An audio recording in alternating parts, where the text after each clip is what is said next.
All right. Good morning. Nice to see you this morning.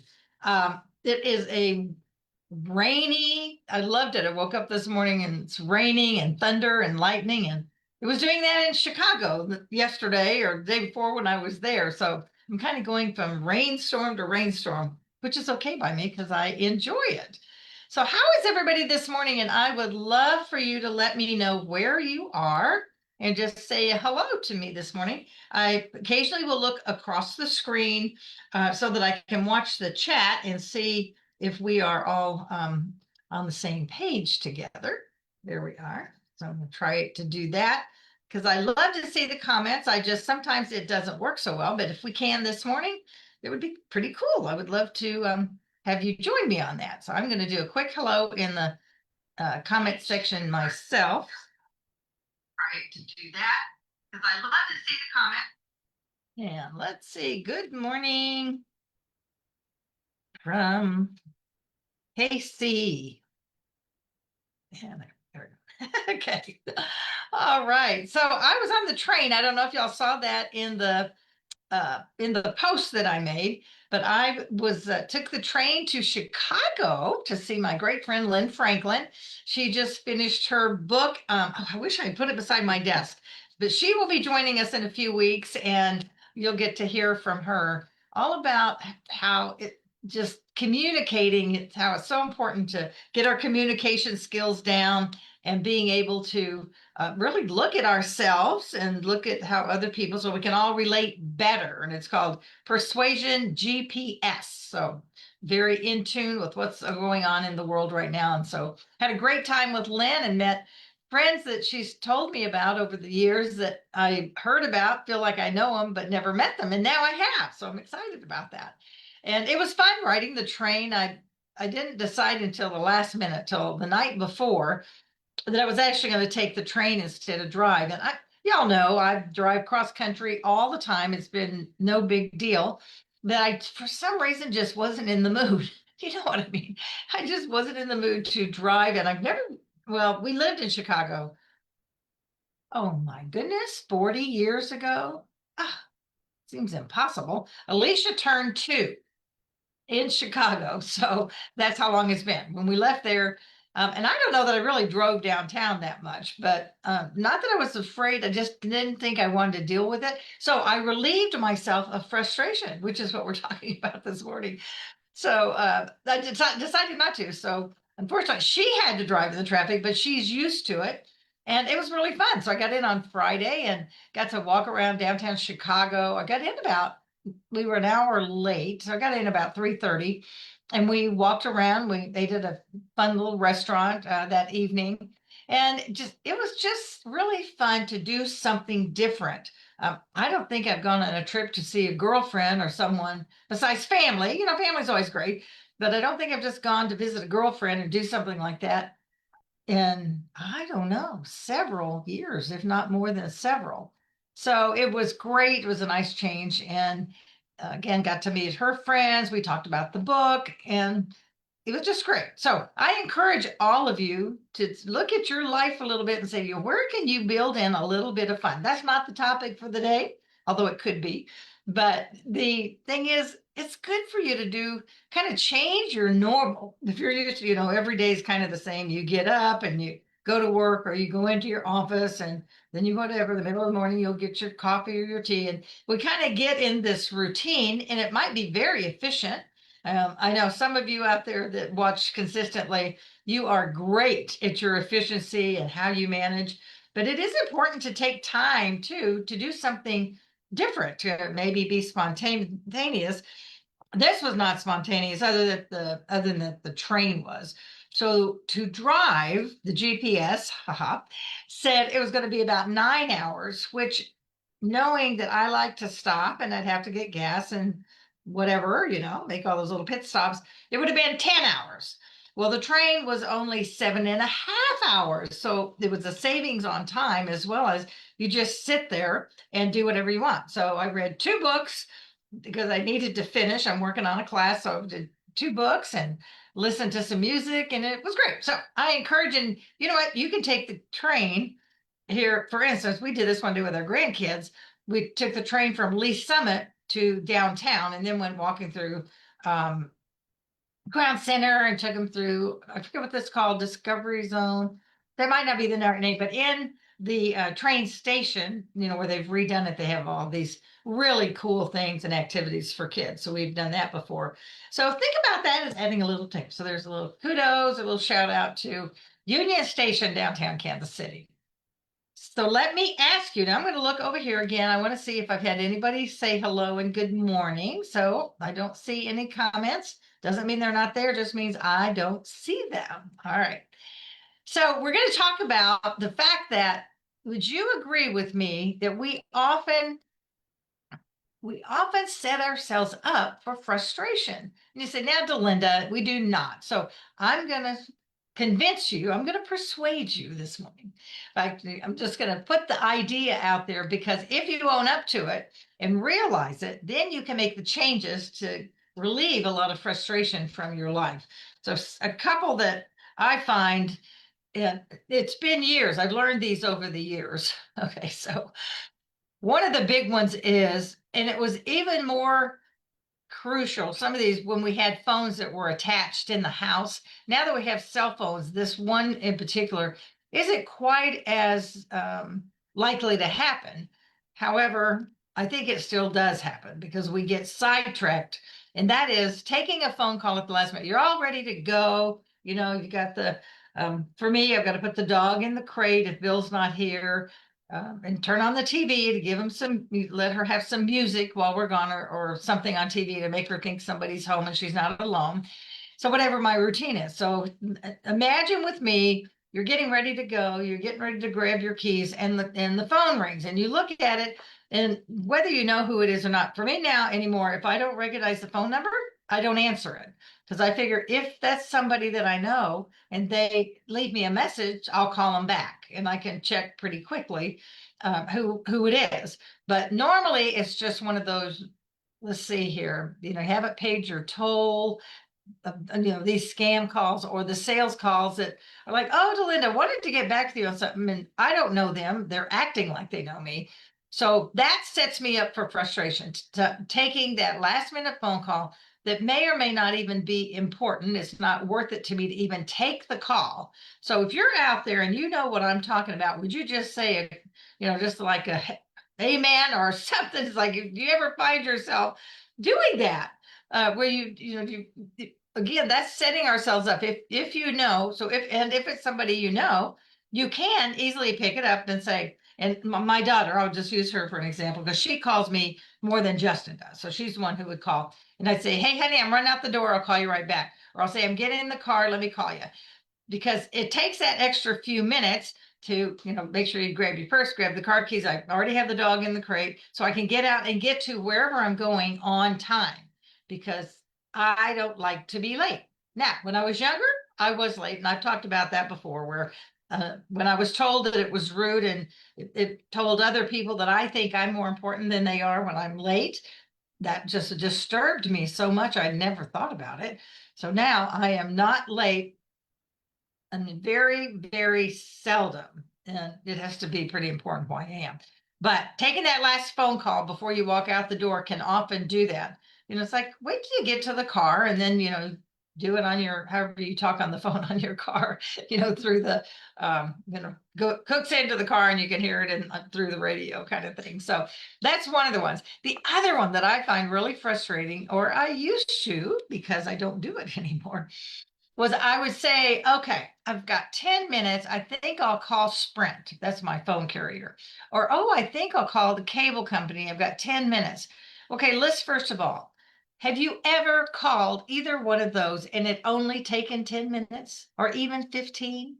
Maybe once out of 100 calls, it'll take just a few minutes. I mean, sometimes it's 5-10 minutes just to get through all the push buttons to talk to somebody about whatever it is, add service, take off service, pay your bill, whatever that might look like. So that's where we're setting ourselves up. And I think part of it is because we don't pay attention, what it is that frustrates you. So as we're talking this morning, you might make yourself a note and just start thinking, start planting that seed in your brain. about, what are the things that do frustrate you? And I'm not talking about frustration of the world. We cannot change the world, the circumstances. I'm talking about the frustrations that we just deal with probably on a daily basis. There are things that you're doing to set yourself up for that frustration. And one of the other things I think is that excuse me, we set our expectations. This is a big one. We set our expectations of other people based on what we think is the right thing. So then when they don't live up to our expectations, excuse me, when they don't live up to our expectations, we are totally frustrated. Well, why didn't they do that? And why did they behave like that? Or why did they answer like that?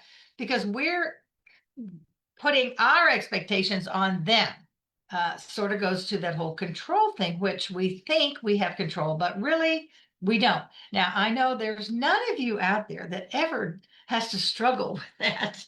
And my great friend out there who is on here today, I know she is laughing because, of course, she never has to deal with control issues. So, and she knows I love to joke with her. So we we all do those kind of things. So, and I think that one about the expectations is really important because that is where a lot of frustration comes from, or even the frustrations of with our kids. We get frustrated by their decisions and the things that they may be doing.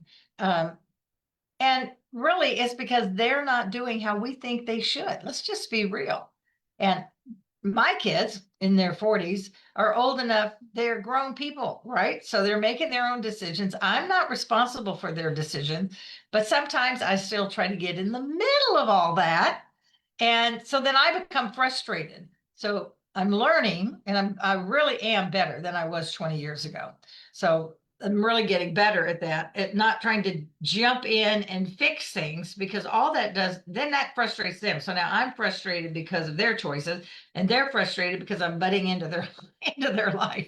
And one of the things I learned I don't know when, but a while back, was to ask my kids what it is, how they want me to respond. So then I don't have to be frustrated. So what, for instance, if they're getting ready to, if they're talking, to me about some particular subject, sometimes I just stop and say, so now just tell me, do you want my response? Are you wanting my answer or a thought? Or are you just talking because you need somebody to talk to? And I'll use Alicia. Yeah, I use Alicia for a lot of examples, and she doesn't mind. I've talked to her. She just laughs that she talks to me just about every day on her way home from work because she's bored and she's driving in the traffic. And usually I'm available. If I'm not, I just say, hey, honey, I just can't talk right now. But she'll call and she's just chatting about things, and she might get into a heavy or a big subject. And I say, okay, is this just a listening call, or do you really want my feedback? And that, you guys, has relieved so much frustration for me, because then I don't have to, if she's just calling, or Justin's calling, or anybody wants to call me and chat about something or talk about something going on in their life, if you just tell me up front, yes, you want me to listen and maybe offer some advice or something, or you don't want any advice, you don't need any input, you don't need me to fix it, then just tell me. I just need somebody to talk to about this, and then I can listen. And then if you want to ask me to, make a suggestion or something, then I will. Does that make sense? All right. So hopefully it does. And you'll understand somewhat where I'm coming from on that. Okay. There's a couple of other things that I think maybe we haven't thought about is when we don't write things down. Now, I will tell y'all, and I went through the whole spiral notebook thing about a month ago or several weeks ago. I used to use sticky notes and all that. So I find I'm not the only one that can get frustrated by this. If I have my spiral, I know exactly where to go to get the information. So I don't lose the time looking for and getting frustrated for the piece of paper that I wrote something on. So if you're one of those people that writes things on a sticky note and you put it on your computer or on your desk or someplace, you might want to consider not doing that, because the frustration comes when you need that phone number or the name of that, wherever it is you're going. and you can't find it. And now, okay, now it's starting to cost you time because you thought you could go right in there and put your hand on it. But as it turns out, the sticky note fell off and it could have gotten thrown out in the trash because it got stuck on another piece of paper and you're not going to find it, or you find it 2 weeks from now, stuck in a file when you had a file out on your desk. You understand what I'm talking about there. So sometimes it's just because we don't we don't write them down because we think we're going to remember. Now, I learned a long time ago, I'm not going to remember. So I just know I'm not going to remember all of the dates and I'm not going to remember all of the appointments, all of that. So now I have excuse me, a calendar app that I put my appointments on. And then I have my spiral. So between the calendar app and the spiral, it helps me stay together. Now, just this last weekend, matter of fact, this just happened because I'm finding that so this might be a tip for you to check yours. Maybe yours is working perfectly, but I'm finding that so I keep the calendar on my iPhone and then I have the same iCalendar on my computer because I have a Mac and then I have an iPhone. And so they go together most of the time. However, sometimes the appointments that I put in my phone when I'm out somewhere don't sync and talk to my computer. So, but although I will say normally it's more the other way around. I'll put something in my computer and it won't talk to my phone. So this happened to me in regard to this last weekend. I had committed to Lynn that I was going to come a couple, like 2 months ago when this whole thing came up. And then I signed up to be a leader for a thing at our church. And there was on Saturday an initiation kind of thing with all the leaders to come together, and they had a training session on that same Saturday. Well, I didn't even realize till 2 days before. Okay, so I'm telling y'all my frustration, thinking this might help you if you have any frustration. Although maybe you don't. No, I really applaud you if that's the case. So it turned out I had two things. I was supposed to be in St. Louis and I was supposed to be at the church, both things, at the same time. So obviously I couldn't. So, I dealt with it and took care of it, what I needed to do. So one of the things that can alleviate some of our frustration is just do a little double check every now and then and make sure that your calendars are talking to each other, or that what you wrote, if you're still using a paper calendar, the frustration with that is, where did you put it? If you can't find your calendar, now there's your brain, right? How are you going to manage not knowing what your appointments are?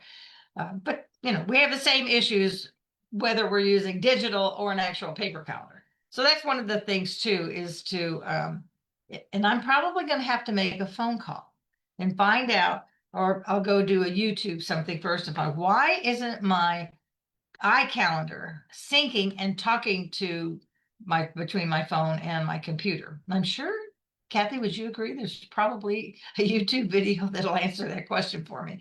So now that that's happened just recently, I'll go in and take care of that, because first of all, I don't want to miss things. So I always have this thing, oh my gosh, I'm not going to show up, meet somebody for coffee and then they're sitting there waiting because I didn't pay attention as much on my calendar. One of the other things that I have found that helps with not giving frustration to myself. So I'm trying to eliminate areas where I can frustration, because there's plenty of things that happen anyway. They're just normal life are going to happen and you're going to have some frustrations. So we can't deal with all of them, but so many of them are our own fault. That's what today's about. Fixing those, changing our habits. Maybe it's an actual habit that you're doing all the time, that if you change that habit or that thought pattern that goes with that it would alleviate some frustration even on a daily basis. So I really want to encourage you to go to your spiral and make a few notes of what are the things. First of all, make a list of the top 10 things that irritate you. The whole thing about being late, if you're running late, is that if you're running late and you're in the car, if you're a person that gets frustrated with drivers anyway, you might need to think about how can you relieve that before you get in the car. Talking to yourself is like, okay, because you're going to encounter crazy drivers. Len and I had this person that pulled in front of us. I mean, almost hit the bumper of the car, just went zoop right in front of us. It was so rude. That's when you'd like to just, well, that's just when you'd like to smack somebody, right? So what can we do to psych ourselves out a little bit to anticipate? We're going to encounter some of those. First of all, if you're not running late, it's not that big a deal. But if you're running late, every person who pulls in front of you, every person who honks at you, all of those things are going to just really build up inside of you because you left the house late because you took that last phone call, or you decided to put one last load of clothes in the wash so that when you got back, they would be ready to put in the dryer. Although sometimes, I've never had this happen, but I've had people that have. They put the last load in the washer, and then the hoses in the back of the washer, one of them breaks, and they come home, they have water all over the floor. So they tell you not to do that. Ideally, do not turn your washer on or your dishwasher when you leave the house, because you could come home to water. If you're home, you'd notice it right away. So that could be. I do still turn the water on, even though I know that's a possibility, and I do turn the dishwasher on when I leave. So some of these things I take to heart, and some I don't. I'm just throwing ideas out for you to think about, ways that might help you as you're looking at just those daily little frustrations. Um, so we talked about, of course, now this is one that hopefully if you're in our general age group, you have learned this already, but I think part of it goes to personalities types, and that is procrastinating, which I call, in many cases, I call creative avoidance. If there's something I don't want to do, man, I can be so creative on things to do instead of doing that project or writing that paper or whatever that is to you. So watching yourself and see if you see a pattern. If you're always frustrated because you're not getting things done in a timely manner, or you're always rushing at the very last minute. Now, some people like that. And if that's you, if that's your personality, that you like that rush that you get of waiting till the night before to finish up your project. Personally, I do not like that. I like to have it finished so I can continue to review it or whatever. I don't like it. It's not really a fun rush for me to procrastinate on an important project type of thing. Some people do, and if that's you, that's okay. But look at yourself and be honest with yourself. And I think in most things, y'all, that's really the point, is know your own habits, know the things you do, your patterns. And then it's like, okay, well, I like this pattern. I don't want to change that pattern. Good. That is great. That's a great choice. You've chosen what you want to do. So own it and just move on. I mean, I think that's great. It might not be my choice, but it doesn't matter, right? Because I don't control you any more than I control my kids or anything else in the world. I think really when we stop and look at it, the only thing we really control is ourselves. But how we think about things and how we react to things around us, we can control how we're going to respond. And we can decide, are we going to live in a reactionary, uh, reacting to everything, or are we going to be proactive? I really prefer proactive. And so I'm trying more and more to do that, to be more proactive in the things that I do and that what I want to do, which keeps me from being quite so reactive. But there's always going to be those things that happen, with the kids or the grandkids or somebody at work that you're going to have reaction to. My biggest suggestion when it comes to that is to breathe, just take that deep breath and pause and give yourself a moment to settle. Y'all, breathing. And you think, well, of course, Linda, we all breathe, but no. Yes, we breathe to survive and have air. But that breath of where you just do, it is amazing. And I know there's real, probably scientific things to that, and I don't know what they are. I just know that it works. Because even just doing it right then, I can feel this relaxation going down through my body. I can feel it all the way down, not quite to my legs. Sometimes when I do the deep breathing, especially if I go like way over my head and breathe and bring it back down, I can feel that breath settling myself all the way down. So I would suggest that has nothing to do with frustrations that I'm talking about, but I kind of go with the flow of what I'm talking about. But taking that deep breath really helps. It helps settle you. So say before you're while you're reading your Bible, let's say that you in the mornings is when you get up. This is what I do, and have my Bible reading time. So I now have two because I'm working on a Bible study. So I do my just basic reading time, but that deep breath before you start, or even an important project, whatever you're working on, if you take that deep breath, and if you're going to be praying, that's really a great time to just breathe that in and just ask the Lord to be with you as you're reading. Increase my understanding, but that breath before. But if you're getting ready, if you're seeing that you're getting ready to go into some conflict, taking that pause settles you so you can give the answer you need to. And maybe the answer is, I can't deal with that right now, but let's talk later. Or that's a very valid point. Can I think about it and I'll get back with you? Those are things we can do to keep ourselves from being quite so reactionary, but keep us from being so frustrated. And that happens also with when you think about the interruptions in your life, those divine detours, as I now call them. Sometimes they're divine and sometimes they're not. And it's kind of being able to look at them and see which one is hit, which one is which. So, and sometimes we don't know. But when we really try to hit things head on and answer, I do like to handle things as they happen, so then I don't have to go back to them and do them later. But depending on what they are, sometimes that's just not the time to handle, a big intense conversation. Maybe there oftentimes somebody's coming to you, and I see this is more prevalent in the work zone. Like if you're working in the office with other people, you're trying to get something done and they come in something that's like a fire priority to them, and you're being kind and you're listening. But if you're in the middle of something that you have your own deadline you're trying to meet, a way to calm that and keep you from getting so frustrated about it would be to just, first of all, take that inner pause in yourself and then just answer and say, I'm in the middle of something. I have to have this finished in 15 minutes. Can I come down to your office? Can I give you a call? Can you come back? Can we meet later this afternoon after my meeting? Those are things that we can do. And most of the time, people are going to respond to that because they want to know that you heard them. So you heard them, you acknowledged them, and then you reacted from the standpoint of let them know what would work, better for you. The Also, I think too, sometimes um, when we forget or we really don't plan for some of the things that are coming up in our lives. When you have something come up and you're just thinking, oh, okay, well, I'll just handle that. Now, this not from the procrastination standpoint, but just from the lack of planning standpoint. Uh, what is your pattern if you are, let's say you're going out of town? What is your usual method?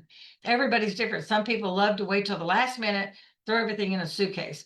I keep to eliminate some of my frustrations. When I used to travel, excuse me, when I used to travel a lot, it really made a difference. Now I don't travel as much, but I still keep in my carry-on bag, my small bag, that no matter where I'm going. So when I went on the train this time, my makeup bag with my hair and makeup, all of those kind of things are already packed in my suitcase. So I've already planned, I know now, because I hadn't actually traveled in several months. I did go through it and just made sure everything was in there. I missed a couple of things, I might add, forgot a couple of things in there that I had used up the time before. But sometimes that planning ahead, okay, if you're traveling a lot or you've got like this summer, maybe you've been traveling a lot, packing it ahead of time, having your makeup bag or whatever, and it costs a little extra money up front because you've got to have doubles of everything. You got your bag to do, or you keep it in your bathroom wherever you put your makeup on, so that it's ready to take right out of there and put in your travel bag. There's things that we can plan ahead and know that you're going to need all of these things, and then you can put your clothes in even at the last minute when you've decided what you're going to take. Just little tidbits. And then one last one is charging your devices. What is your pattern? So if you are like, oh my gosh, first of all, where's my phone? Where's my phone? Or where did I lay my keys? Those kind of things take up so much time. So if whatever your pattern is, maybe you don't have a pattern and that's the problem. You don't actually have a plan or a place for your keys. So because my car, you don't have to have the key to put in the car. Most of y'all probably have that too. So it's easy. There's been times when I've walked out of the house and tried to start the car, but I couldn't start the car because the key wasn't in my purse where it originally supposed to. But that's where I try to keep my set of keys in my purse. So when I walk out to the car, the car will actually turn on since we don't have to put it in the ignition anymore. And charging your phones. Where do you charge your phones and when do you do that? So if you put it on the charger at night, then it's ready the next morning. But if you don't remember to put it on there, now you're starting your day, your phone's almost out of charge and you're frustrated because now you're having to, sit where it's trying to have a phone call with it plugged into the wall. Y'all remember? Now, those of you who are, I don't know when this years happened, but most of you out there who stayed in tune with me, we started out with phones in the wall. Okay, so it was either a wall phone or it was a phone that had a really long cord, but you had to be connected to the wall. Can you even imagine? Oh my gosh, it was like such freedom when we began to have cell phones and we didn't have to stay plugged into the wall. So now we get frustrated because it doesn't last forever. If they could make a phone, wouldn't it be great? Now, maybe they do. I haven't heard of it. But it'd be great if they actually made a phone that you'd only have to charge up once a week. I think that'd be a great goal. So all of the phone makers out there, get us a phone with a battery that lasts a week. So we only have to charge it. And I'd set my time and say, okay, I'm going to charge my phone on Saturday night or something, whatever that might work. So anyway, so those are just little tidbits about things that we do to ourselves that cause us frustration. So it is your fault. So take it, own it, look at the things, make a list of the things that really frustrate you, and then start looking how you can make that change. Change your habits, change your thought, whatever that might be. All right, so let me see if there's anybody else out here that I can just do a quick hello to. And let me see here. Hey, Barb Melton. Good morning. Great tips. Thank you. Preparation is peace. Oh, I like that. That's great. I'm going to remember that. Preparation is peace. Because then, yeah, it does. There's no frustration. There's no stress. Let's see. Mary Helen, good morning. Sometimes our role is simply to listen, not to fix or counsel, but just hear and know someone's experience. Absolutely right. That is so true, Mary Helen. I appreciate that. And that it's just for me, I have to ask it because I am such a fix it mentality that I want to help. I want to help. I want to fix it. So not even with, I mean, not just with my kids, but I found with other people too, as they're, talking about something to just say, you know, however you want to phrase it, or do you just need somebody to listen or do you want me to offer you any thoughts? And most of the time, they just, like you said, they just need somebody to listen. Somebody, I think in our day today, the way that our society is, we're doing so many things online and we're doing so many things where we're not truly interacting as much face to face. And so sometimes somebody just needs somebody to sit down there, pat them on the hand or pat them on the shoulder or just whatever, a little bit of a touch and just sit there and listen and not listen so you can know how to answer, but listen to really understand where they're coming from and help, just to be there. And that way they know they're seen and they're heard and they feel important. And sometimes they just resolve it themselves, just sitting there talking about it. I find that happens when I'm sharing things with somebody. It's like, oh my gosh, that's it. That's the answer. So anyway, thank you, everybody. Thank you all so much for being here this morning. Thank you, Kathy. Great to see you as well. Always love it. And remember that just as Jesus chose the disciples in all of their different imperfections and their different ways and different personalities, he chose you. He chose you for something special. He chose you to bring glory to his name. And so you go out this week and make a difference in the world and just have a fabulous week. I can't wait to see you next time and go out. Like I say, go out and have a fabulous week and I'll see you next week. Thanks so much. Take care, everybody.